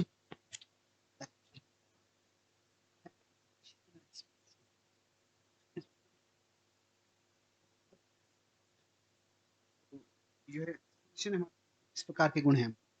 और हमारा अभी का कर्म क्षेत्र जगह में मैं वहां ढूंढ सकते हैं। Okay, thank you. कोई और सवाल है किसी का? हरे कृष्ण प्रभु जी। एवरी डे हम लोग मतलब बाहर जाते हैं, कई लोगों से मिलते हैं एंड कभी कभी उनका प्रभाव हमारे ऊपर आ जाता है, मतलब ऑब्वियसली। तो अगर हमें ठीक से डिवोशन करना है एवरीडे लाइफ में और उन चीज़ों से डील करना है, तो ऐसा कोई डेली चीज़ है जो हमें मतलब विदाउट एनी फेल करना चाहिए और that can help us do that, तो ऐसा कुछ, वो मेरा पहला सवाल है। और okay, let's take one at a time. तो इन जनरल कि हमारे जो हम जो जिन लोगों से मिलते हैं, जो कार्य करते हैं, इट्स अ स्पेक्ट्रम। स्पेक्ट्रम मतलब अलग अलग प्रकार के कार्य होते हैं हमारे। तो कुछ पॉजिटिव होते हैं। पॉजिटिव मतलब वो करने से हमको वी गेट स्ट्रेंथ, वो कार्य करने से हमको शक्ति मिलती है, उन लोगों से मिलने से हमको आनंद होता है। और कुछ होते हैं नकारात्मक होते हैं, मतलब वो रिक्वायर स्ट्रेंथ। कुछ लोग ऐसे होते हैं जब उनसे मिलने जाते हैं तो हमारा ऐसे दिल का हृदय धक धक बढ़ने लगता है, ऐसे लगता है कि हम किसी किसी विस्फोट होने वाली सी जगह में गए हैं। और जब उनसे बात खत्म हो जाती है तो राहत लगती है। मैं अमेरिका में एक व्यक्ति के घर में गया था, कार्यक्रम था, तो उन्होंने उनके रूम में लिखा था, all our guests make us happy. हमारे सारे मेहमान हमें सुखी करते हैं, some by arriving and some by departing. कुछ आकर हमें सुखी करते हैं, कुछ जाकर सुखी करते हैं हमको। तो कुछ लोग ऐसे होते हैं जो नकारात्मक, उनसे बातचीत करने, वो उनसे कोई भी इंटरेक्शन करने में शक्ति लगती है। तो अभी दोनों प्रकार के लोग हमारे जीवन में होंगे। तो हमारी ये जिम्मेदारी है कि जो लोग हमें शक्ति देते हैं या जो कार्य हमें शक्ति देते हैं, वो कार्य करने के लिए हम समय निकालें, उन लोगों के साथ रहने के लिए हम कुछ समय निकालें, और ये हमारी जिम्मेदारी है।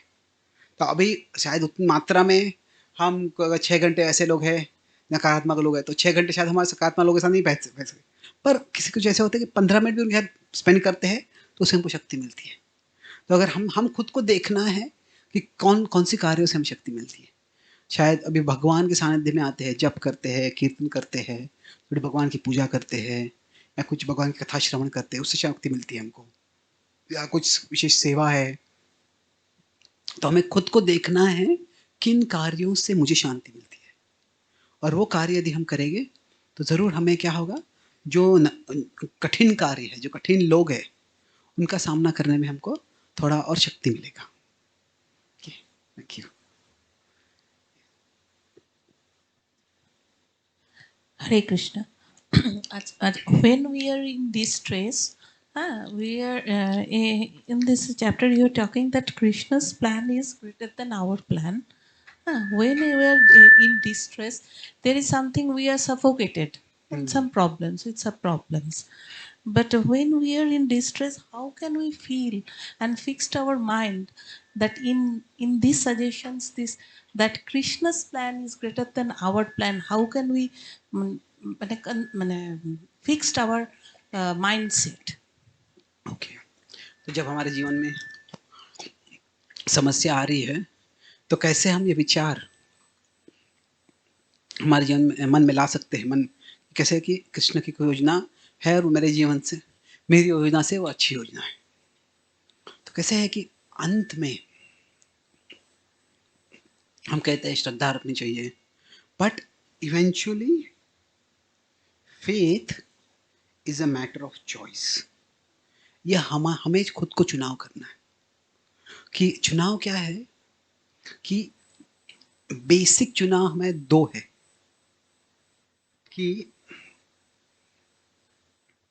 choice is also, okay, let me put it this way, the choice is ultimately about how does the world operate, कि जगत कैसे कार्य कर रहा है, कि जगत में जो भी हो रहा है या तो इट इज बाय चांस या it is by plan.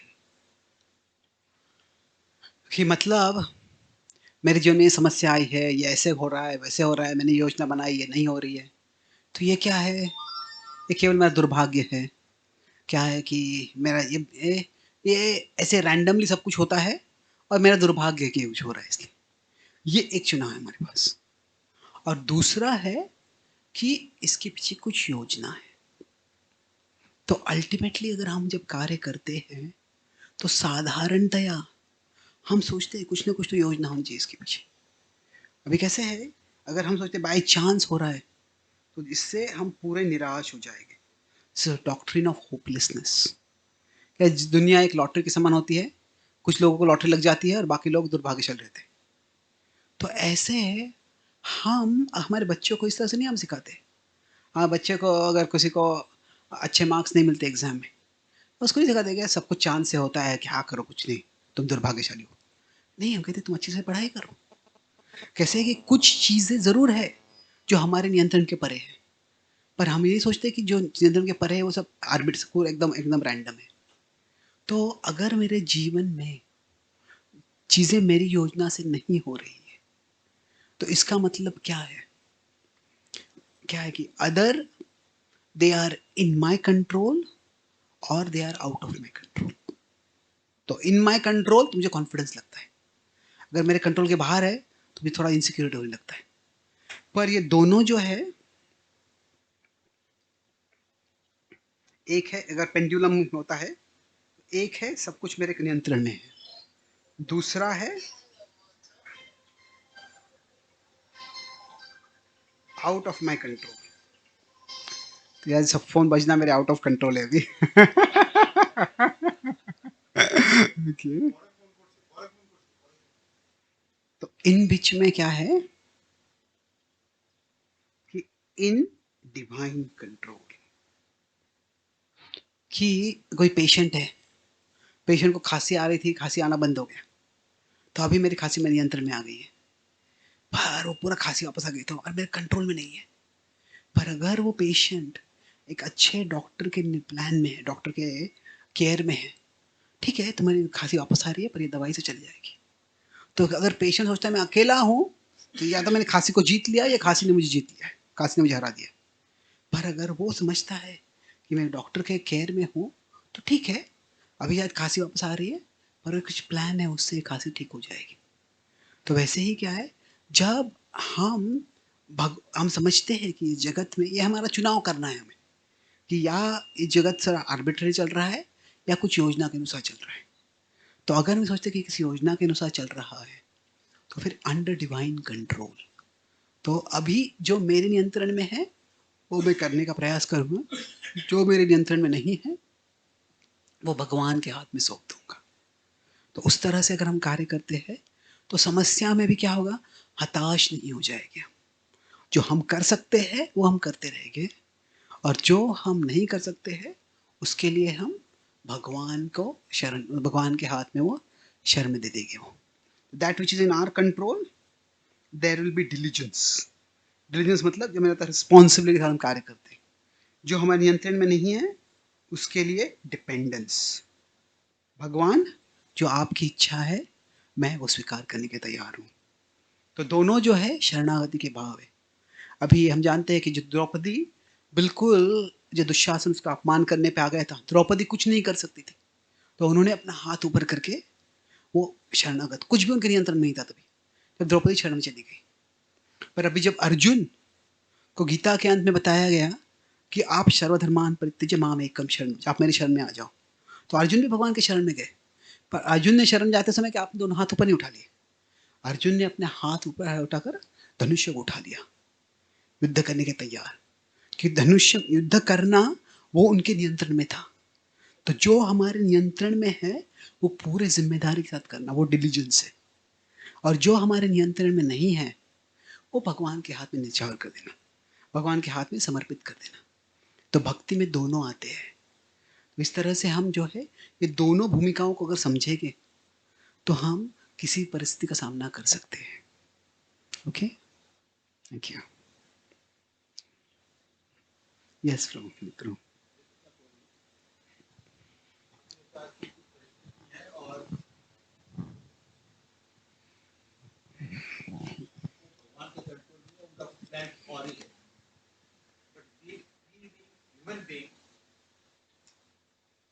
Arjun को भगवान ने अपना विराट स्वरूप दिखा दिया कि भाई तुम युद्ध जीतोगे, स्पाइट ऑफ दैट इतने बड़े योगी थे, उसके बाद भी वो कन्विंस नहीं हो पाए। 11वें बोला 18वें तक वो समझाते गए तो भी कन्विंस नहीं हो पाए।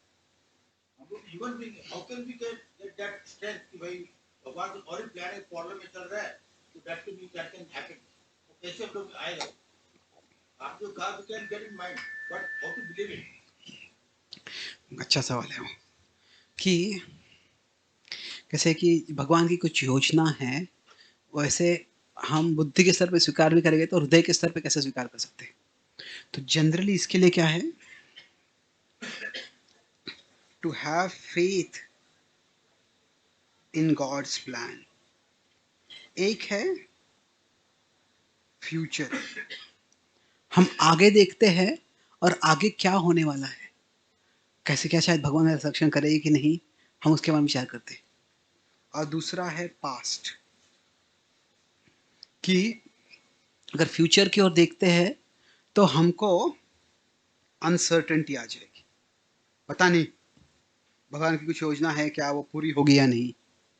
पर अगर हम हमारे भूत की ओर देखते हैं तो हम सबको एक तरह से कॉन्फिडेंस आ सकता है। कैसे कॉन्फिडेंस आएगा? क्योंकि हमारे हमारे जीवन में बहुत कुछ हुआ है, कहीं कोई बड़ी विपत्ति आई है, बड़ी परेशानियां आई है, पर अगर हम पीछे देखते हैं तो our problems eventually helped us to become better people, they took us to better things.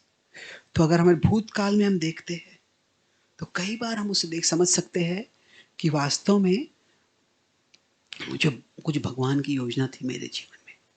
थोड़ा थोड़ा शायद हमको डीपली विचार करना पड़ेगा, पर शायद हम सोचे कि 5 साल पहले 10 साल पहले ये ऐसी चीज़ मेरे जीवन में हो गई, मेरा सारा मेरा जीवन खत्म हो गया इसके बाद।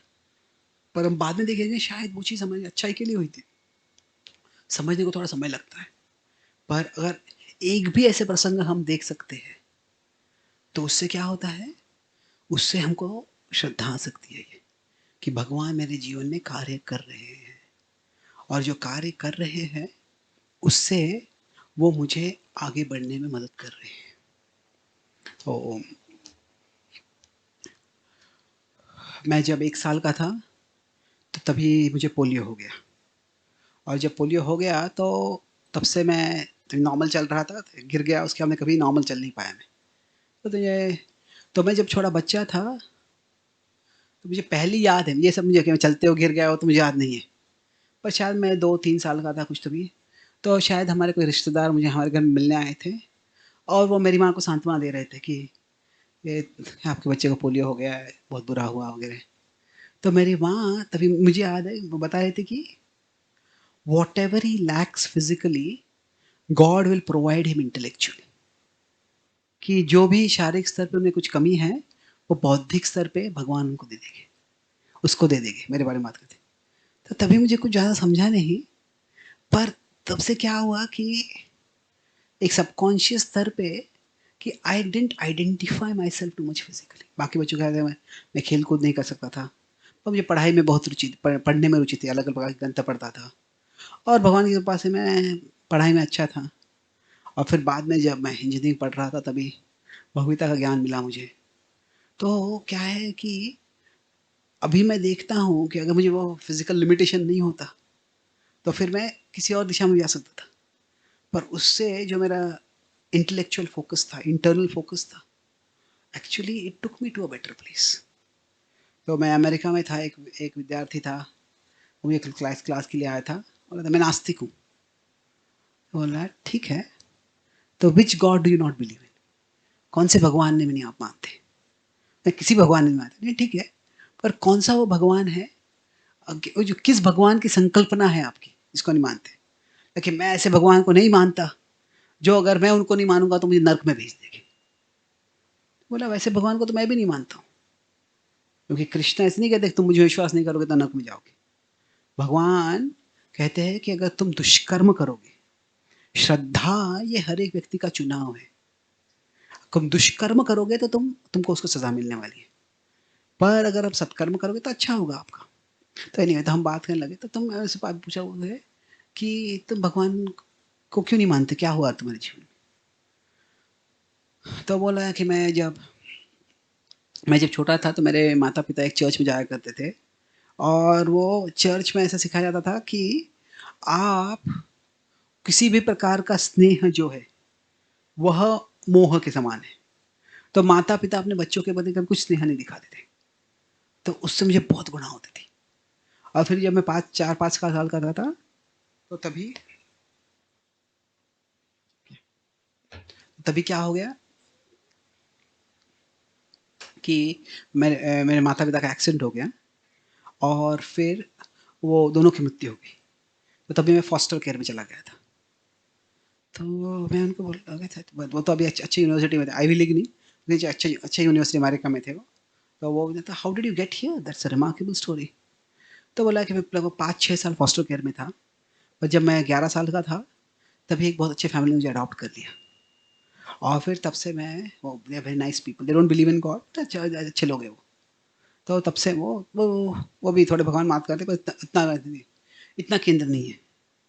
तो फिर मैंने उससे कहा, किसी जब आप 11 साल के होते हो तो अडॉप्ट होने की संभावना क्या है?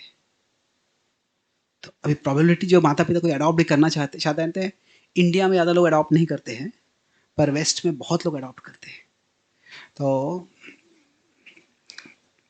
मैं टेक्सास में एक एक क्रिश्चियन फैमिली के घर में मेरा कार्यक्रम था। उनके 8 बच्चे थे, 4 खुद के बच्चे हैं और 4 अडॉप्ट किए हुए। एक चाइना से, एक अफ्रीका से, एक इंडिया से, एक फिलीपींस से। तो बोले we have a international family. तो तो बोले कि, पर मैं उनको बोला कि माता पिता जब अडॉप्ट भी करते हैं तो साधारणतः क्या होता है, छोटे बच्चे को अडॉप्ट करते हैं। क्या है कि 6 महीने का, 1 साल का, 2 साल का, 3 साल का, क्या होता है, फिर उसको क्या होता है, उसके उसके कैरेक्टर को, उसके पर्सनालिटी को मोल्ड कर सकते हैं। कोई 10-12 साल का ऑलरेडी हो गया है तो उसको अडॉप्ट करने की संभावना बहुत कम है। तो हाँ बोला सही बात है कि जो आई वॉज वेरी लकी कि मुझे उस एज को अडॉप्ट हो गया, इतने अच्छे फैमिली से अडॉप्ट हो गया मैं। तो मैं उससे कहा, देखो, जब तुम्हारे माता पिता गुजरे, that's a terrible thing to happen, पर अगर तुम्हारे जीवन में दुर्भाग्य हुआ तो उसके लिए तुम भगवान को जिम्मेदार बोल रहे हो कि why did God take away my parents. पर तुम्हारे जीवन में सौभाग्य हुआ, तुम कहते हो लकी कहते हो। तो you are not being fair to God, isn't it? अगर आप दुर्भाग्य के लिए भगवान को जिम्मेदार रख रहे हो, तो सौभाग्य के लिए आपको भगवान को जिम्मेदार रखना चाहिए, भगवान को श्रेय देना चाहिए आपको। तो कैसे है कि हमारे जीवन में हम अगर देखेंगे तो हमारे जीवन में बुरी चीज़ें होती है, अच्छी चीज़ें भी होती है, और कई बार वो बुरी चीज़ों से हम कोई अच्छाई की ओर आते हैं। तो अगर हम उस तरह से देखेंगे तो we can see God's plan working even in our life. So थोड़ा ह्यूमिलिटी लगता है तो क्या होता है कि हम, जो कुछ मेरे जीवन में हुआ मेरी मेहनत के कारण हुआ, मेरे बुद्धि के कारण हुआ।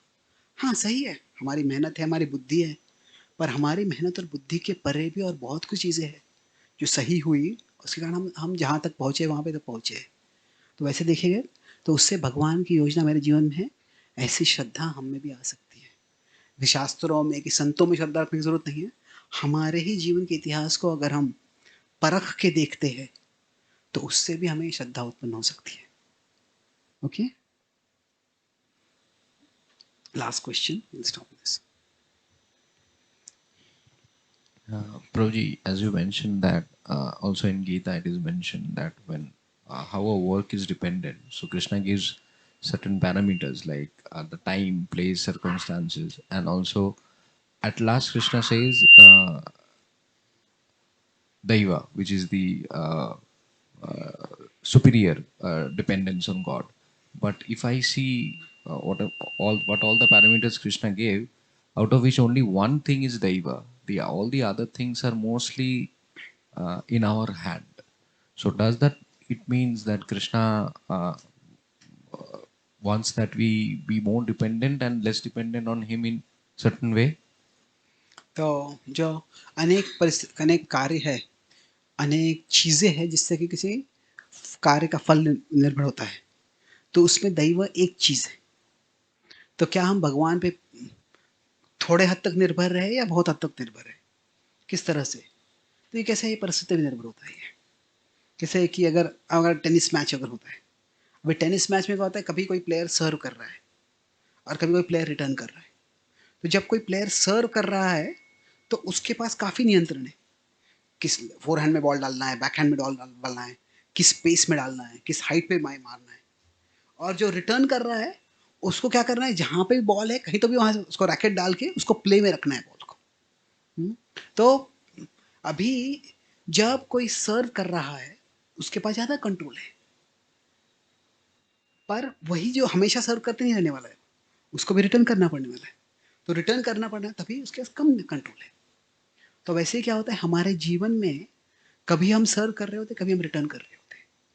तो जब हम सर्व कर रहे हैं मतलब क्या है, तभी हमारे पास नियंत्रण का और मौका है। तो मान लीजिए हम एक नौकरी कर रहे हैं और दूसरी नौकरी हम करना चाहते हैं, एक जगह पे हम रह रहे हैं, दूसरा नया घर लेने वाले, तभी हमको फैसला करना है। तो अब हम सर्व कर रहे हैं तभी हमारा नियंत्रण ज़्यादा है। पर बाद में अगर मैंने ठीक है जॉब ले लिया है, मैंने यहाँ पे अभी घर ले लिया है, तो अभी तभी क्या है, जैसे रिटर्न आ रहा है वैसे हमको खेलना है। तो परिस्थिति के अनुसार हमको देखना है कि इस परिस्थिति में मेरे कितना नियंत्रण है, एंड अकॉर्डिंगली जो हमारे नियंत्रण में है उसको हमें जिम्मेदारी से करना है, वो उसके लिए डिलीजेंस है। और जो हमारे नियंत्रण में नहीं है उसके लिए डिपेंडेंस है। ओके, जैसे मैं भी क्लास दे रहा हूँ, तो क्लास का टॉपिक जब चुनना है मुझ पे निर्भर है, तो तभी क्या है, I can choose what I want, diligence. तो तभी मैं सर्विंग कर रहा हूँ। पर जब क्लास के अंत में आप सवाल पूछते हो तो मुझे आप क्या सवाल पूछ रहे हो मुझे पता नहीं है, तो इसे मुझे रिटर्न करना है तभी तो तभी मेरा ज़्यादा नियंत्रण नहीं है मेरे पास। तो I try to answer as much as I can, जितना मेरा ज्ञान है उस इतना मैं साक्षात्कार उसके समय जवाब देने का प्रयास करूँगा। तो दोनों हमारे जीवन में परिस्थितियाँ होती हैं। ठीक है, बहुत बहुत धन्यवाद। श्रीमद् भगवद गीता की, श्रील प्रभुपाद की, गौर भक्त वृंद की, निताय गौर प्रेमानंदे। Thank you very much. Hare Krishna. Thank you. तो मैंने किताब लिखा हुई है, कई किताब लिखे, इनमें से मेरा लेटेस्ट किताब है you are not your mind, you are better. तो जो आज मैंने खास करके तत्व ज्ञान और मनोविज्ञान के बारे में जो थोड़ा बहुत बताया है, वो भविता के आधार पर 64 लेख हैं। हर एक लेख जो है 2-2 पेजेस का ही है, कि हमारा मन क्या है वास्तव में, मन कैसे कार्य करता है, इन सबका एक एक चित्र है। और उसका एक्सप्लेन करने के लिए कई बार कॉन्सेप्ट एंड समरी है, कुछ सवाल है, हर एक जो है गीता के एक श्लोक पर आधारित है। तो ऐसे जो है ये ग्रंथ है, किसी को चाहिए तो यहाँ पे सबके लिए अवेलेबल है, और I will also sign and give if you want. Thank you very much. Hare Krishna.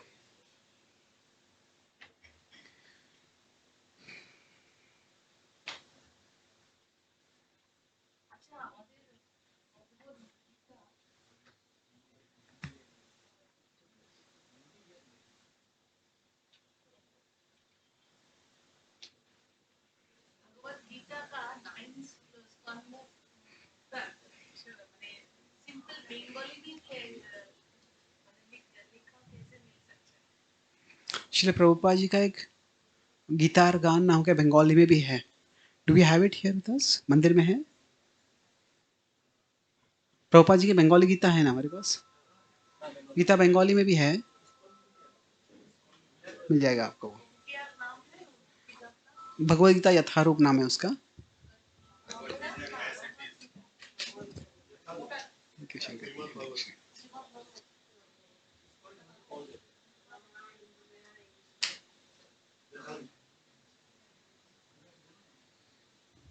हरे कृष्ण। धन्यवाद। Thank you very much.